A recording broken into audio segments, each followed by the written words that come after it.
وہ فرماتے کہ ایک مرتبہ حضرت معاویہ رضی اللہ تعالیٰ عنہ مسجد میں آئے اور مسجد میں ایک حلقہ جمع ہوا تھا اور جمع تھے، تو آپ نے فرمایا کیوں جمع ہو، کیا کر رہے ہو یہاں پر، مسجد میں حلقہ بنایا ہے، کیا کر رہے ہو؟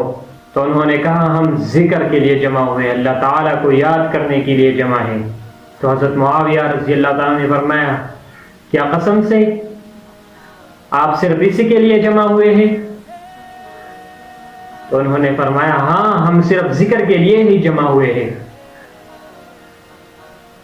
تو انہوں نے فرمایا میں بدگمانی کی وجہ سے آپ کو قسم نہیں دے رہا ہوں، بلکہ میرا تعلق محمد الرسول اللہ کے ساتھ خاص ہے۔ احادیث نقل کرنا، احادیث کو بیان کرنا میرے عادت میں کم ہے، لیکن میرا تعلق محمد الرسول اللہ کے ساتھ خاص ہے۔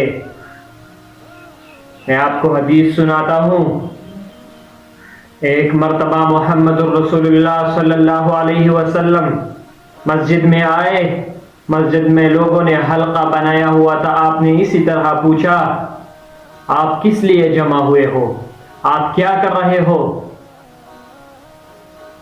حلقے والوں نے فرمایا ہم ذکر کے لیے جمع ہوئے ہیں، ذکر کر رہے ہیں۔ آپ نے بھی فرمایا کیا قسم سے آپ کا کوئی اور ارادہ نہیں ہے؟ آپ نے فرمایا نہیں، ہم صرف ذکر کے لیے جمع ہوئے ہیں، اللہ تعالیٰ کو یاد کرنے کے لیے جمع ہوئے ہیں۔ آپ نے بھی فرمایا کہ میں کسی بدگمانی کی وجہ سے آپ کو قسم نہیں دے رہا ہوں، بلکہ ابھی جبرائیل امین ہمارے پاس آئے تھے، ہمارے پاس جبرائیل امین آئے تھے اور فرمایا اللہ فرشتوں کے محفل میں انسان پر فخر کر رہا ہے، کہ صحابہ پر فخر کر رہا ہے۔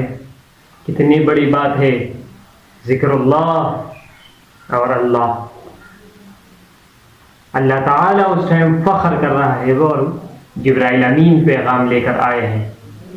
کتنی بڑی بات ہے۔ آج کل ہم لوگ کیا کر رہے ہیں، مساجد کو جا کے ایک کونے میں بیٹھ کے یا ایک آدمی کے پاس صفوف میں سے ایک صف میں بیٹھ کر غیبتیں کرنے لگتے ہیں، دنیائی باتیں کرنے لگتے ہیں۔ تو کیا یہ فخر کی بات ہے؟ یہ فخر کی بات نہیں ہے، یہ الٹا ہمارے لیے ضلالت ہے۔ اس سے بچنا چاہیے۔ آج سے عزم کر لے، مسجد میں آئیں گے، عبادت کریں گے،